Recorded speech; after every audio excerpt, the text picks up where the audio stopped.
Question इबारती में जो आते हैं वह केवल जब हम क्वेश्चन का मतलब नहीं समझ पाते वो प्रश्न गलत हो जाता है। ऐसे में प्रश्न को लगाते वक्त हमें ये ध्यान देना चाहिए, बड़ा केयर पूर्वक प्रश्न को पहले तो पढ़ना सीखना है कि हम प्रश्न पढ़े कैसे और उसका मतलब क्या निकल के आ रहा है, क्या हम उसमें अप्रोच लगाएं या कौन सा मेथड लगाएं जिससे इजी हमारा आंसर हो जाए। ये हमारा आज का टॉपिक जो है ये द्विघात समीकरण चैप्टर जो है हमारा क्वाड्रेटिक इक्वेशन, उन्हीं पर आधारित जो इबारती प्रश्न होते हैं। इबारती प्रश्न का मतलब शब्दों में लिखा रहता है, डाटा भी उसी में गिवन होता है, बट वो एक कोडिंग वर्ड के अंतर्गत होता है। ऐसे सवाल आप कैसे लगाएंगे और कौन कौन सा एग्जाम में आपके आ सकता है। सबसे पहले तो ध्यान दो, ये बेटा एनसीईआरटी बेस्ड क्वेश्चन है। 2019 की बोर्ड परीक्षा में और 2022 की बोर्ड परीक्षा में पूछा हुआ प्रश्न है, यानी प्रश्न काफी मतलब का है। इस टॉपिक पे प्रश्न आ सकता है। कह रहा है कि एक समकोण त्रिभुज का क्षेत्रफल 30 सेंटीमीटर है, यानी इसको भी सॉल्व करते वक्त जैसे हम साइंस के सवालों को हल करते वक्त लिखते हैं ना, दिया है, तो जरूर लिख लेंगे दिया है। दिया बेटा कह रहा है एक समकोण त्रिभुज का क्षेत्रफल क्या है, 30 सेंटीमीटर स्क्वायर, यानी area of A right triangle दिया हुआ है कितना, 30 सेंटीमीटर स्क्वायर। तो समकोण त्रिभुज का क्षेत्रफल बराबर दिया है 30 सेंटीमीटर स्क्वायर। कह रहा है उसकी ऊंचाई, यानी उस त्रिभुज की जो ऊंचाई है वह आधार की लंबाई से 7 अधिक है। किसकी लंबाई से? आधार की लंबाई। तो कह रहा आधार की लंबाई ज्ञात करो। तो जिसको ज्ञात करने के लिए कहे इबारती प्रश्नों में उसी को x या y लेट कर लेते हैं, यानी यहाँ पे हम मान लेंगे, माना त्रिभुज के आधार की लंबाई x सेंटीमीटर है। कितना है? x सेंटीमीटर है। अब प्रश्नानुसार एक बात कहा कि भाई जो इसकी ऊंचाई है, यानी त्रिभुज की ऊंचाई वह कितनी दी गई है, आधार की भुजा से, यानी आधार की लंबाई से 7 अधिक। 7 अधिक का मतलब यदि हम उसमें 7 ऐड कर लें तो मिल जाएगा। तो ऊंचाई कितनी हो गई, आधार की लंबाई x + 7 सेंटीमीटर। और चूंकि हम जानते हैं कि त्रिभुज का जो क्षेत्रफल होता है वह होता है 1/2 गुणे आधार गुणे ऊंचाई।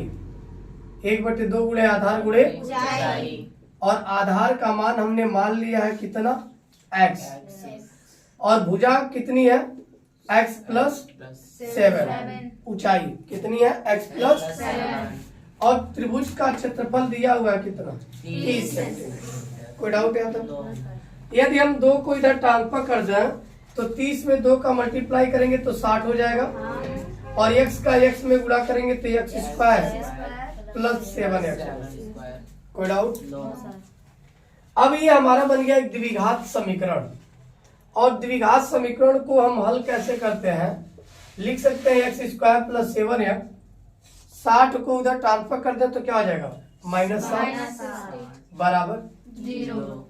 अब यहाँ यदि हम ध्यान दें बेटा, इसको जब हम फैक्टर करने जाएंगे तो पहला ध्यान ये देते हैं कि x² का कोफिशिएंट क्या है। यदि x² का कोफिशिएंट 1 है तो कोई बात नहीं, सीधे हम 60 पे पहुंचते हैं और 60 का 2 ऐसा प्रोडक्ट वैल्यू यानी गुणनखंड ढूंढते हैं जिनको गुणा करें तो 60 आ जाए, लेकिन इसके आगे माइनस है तो घटाने पर 7 मिल जाए। घटाने पे क्या मिल जाए? अगर इसी कांस्टेंट टर्म के आगे प्लस होता तो हम ऐसा फैक्टर ढूंढते जिसको मल्टीप्लाई करें तो 60 आ जाए, लेकिन उनको जोड़े तो 7 आ जाए, बट यहाँ माइनस है। तो 60 का 2 फैक्टर दिखाई दे रहा है, क्या, 12 × 5। तो 12 5 जा 60, और 12 में से 5 जाएगा तो आ रहा है ना? तो x² प्लस लिख सकते हैं 12 - 5 × x - 60 = 0। कोई डाउट?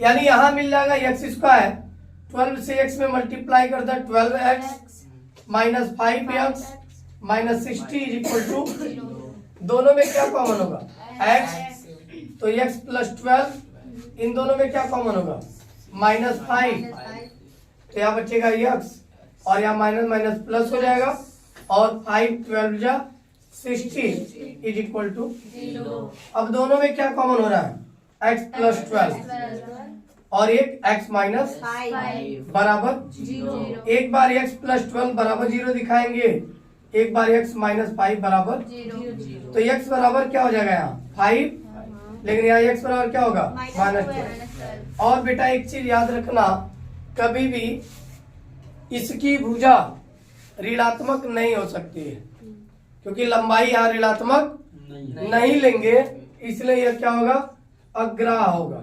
हमारी वैल्यू x बराबर 5 है, तो यही हमारा आंसर होगा, यानी जो त्रिभुज के आधार की लंबाई होगी वह कितनी आ जाएगी 5 सेंटीमीटर। कोई डाउट? क्लियर है बातें? ये जो क्वेश्चन है, यह भी क्वेश्चन 2014 से लेके, यानी ये जो बोर्ड पे क्वेश्चन आप देख रहे हो, सबसे पहले तो ये एनसीईआरटी बुक का है 2014, 16, 18, 20, 22 और 23, मतलब इतना इंपॉर्टेंट है कि जितना भी कहा जाए उतना कम है। मोस्ट इंपॉर्टेंट है ये प्रश्न, और इस टाइप का एक क्वेश्चन तो आता ही आता है। क्वेश्चन को यदि हम ध्यान से समझने की कोशिश करें तो कह रहा है एक नाव की शांत जल में चाल, जैसे जब जो नदी होती है ना, तो नदियों के अंदर एक बहाव होता है, क्या होता है बहाव, तो उसमें यदि नाव है और पानी की धारा न हो, मतलब बिल्कुल पानी क्या हो, जलस्तर शांत हो, तो शांत जल में इस नाव की चाल जो है वो 15 किलोमीटर पर आवर है, 15 किलोमीटर पर आवर। कब है? जब जल क्या है शांत है। और कह रहा है नाव की धारा की दिशा में, यानी नाव को धारा की दिशा में 30 किलोमीटर जाने, यानी यदि धारा का प्रवाह इधर हो, धारा की दिशा, तो इधर इसको 30 किलोमीटर जाना है। कितना? 30 किलोमीटर। मान लेते हैं यहां से चलना शुरू किया और यहां पहुंचा, ठीक है। फिर धारा की विपरीत दिशा में उसी स्थान पर वापस लौटना है, मतलब जहां गया वहीं वापस लौट आया, मतलब फिर वापस यहाँ आ रहा है। लेकिन अब ये धारा की विपरीत दिशा में जा रहा है। कहाँ पे? धारा की विपरीत दिशा में। तभी भी 30 किलोमीटर ट्रेवलिंग किया, और धारा की दिशा में गया तो भी 30 किलोमीटर दूरी ही ट्रेवलिंग किया है।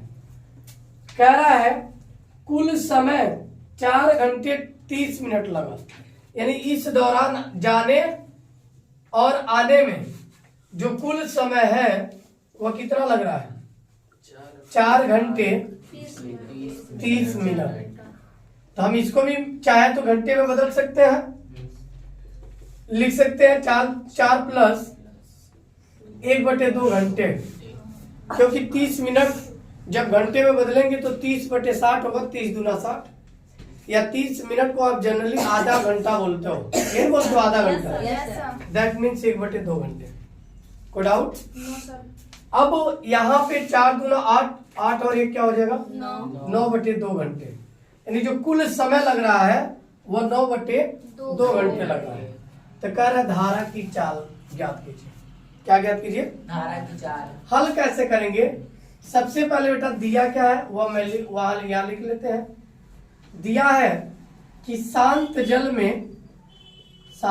में नाव की चाल, यानी पानी में कोई गति ना हो तो नाव की चाल उस समय कितनी है? 15 किलोमीटर पर आवर। कोई डाउट? No sir.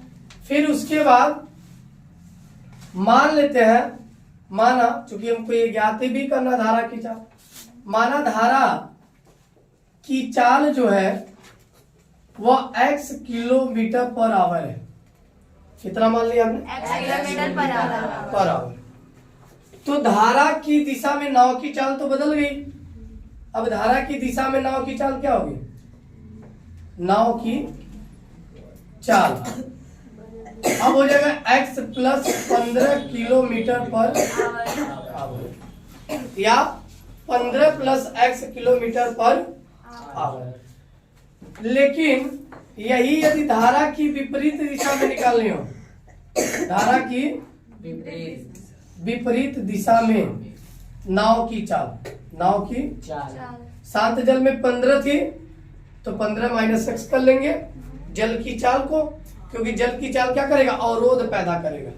ठीक वही जो x प्लस 15 लिखो, आप इसको 15 प्लस एक्स भी लिख सकते हो, क्योंकि जोड़ क्रम विनिमय नियम का पालन करता है। लेकिन यहाँ 15 माइनस एक्स है तो x माइनस 15 नहीं करोगे, क्योंकि हमेशा जो जल की धारा होगी यानी जल का स्पीड जो होगा वो नाव की स्पीड को कम करेगा, तो नाव के स्पीड में से ही तो माइनस होगा, यानी 15 minus x kilometre per hour. अब प्रश्नानुसार कह क्या रहा है? जाने में 30 किलोमीटर और आने में 30 किलोमीटर, कुल समय दे दिया एक साथ, मतलब जाने में लगा समय प्लस आने में लगा समय बराबर कितना है? 9/2 घंटे। प्रश्नानुसार आप लगा सकते हो, प्रश्नानुसार नाव से 30 किलोमीटर जाने में लगा समय प्लस वापस आने में लगा समय, वापस आने में लगा समय बराबर कितना हो जाएगा? 9/2 घंटे। कोई डाउट? No sir. अब जाने में लगा समय, चूंकि हम एक चीज पढ़े हैं, चाल बराबर होता है दूरी बटे समय, दूरी बटे समय। तो यहां से समय बराबर क्या हो जाएगा? दूरी बटे चाल हो जाएगा। तो जाने में भाई 30 किलोमीटर जा रहा है, दूरी बटे चाल, तो जाने में दैट मीन धारा की दिशा में, और जब धारा की दिशा में जाएंगे तो हमारी स्पीड क्या होगी?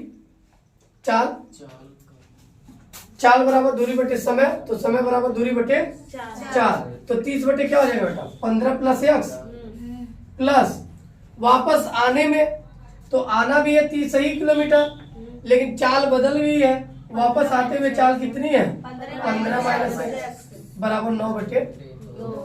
कोई डाउट? यदि हम इसको हल कर ले बेटा तो इसका मल्टीप्लाई इधर करेंगे और इसका मल्टीप्लाई इधर करेंगे, और दोनों में 30 है तो 30 कॉमन भी कर सकते हैं और आसान हो जाएगा यदि हम 30 कॉमन कर लें। तो 30 कॉमन करेंगे तो बेटा क्या मिल जाएगा हमको? देखो जगह का अभाव है, 30 कॉमन कर लेंगे तो यहाँ 1/15 plus x plus 1/15 minus x बराबर 9/2। तो 30 यहाँ गुणा है बेटा, उधर जाएगा तो क्या हो जाएगा? भाग हो जाएगा। 30 यहाँ गुणा उधर जाएगा तो भाग, तो यहाँ क्या हो जाएगा? हमको क्या मिल जाएगा? इसको इसमें मल्टीप्लाई करा तो 15 माइनस एक्स, ये इधर आएगा तो 15 प्लस एक्स बटे, ध्यान से देखो तो a plus B a minus B, तो 15 का स्क्वायर 225 माइनस एक्स स्क्वायर लिख सकते हैं। लिख सकते हैं कि नहीं लिख सकते हैं? लिख सकते हैं। ठीक है, इधर दिख रहा है? हाँ अभी दिख रहा है। ठीक है, देखो अब क्या करेंगे बेटा, यहां से x से x कैंसिल आउट होगा, क्योंकि एक प्लस और एक माइनस 15 और 15 क्या हो जाएगा?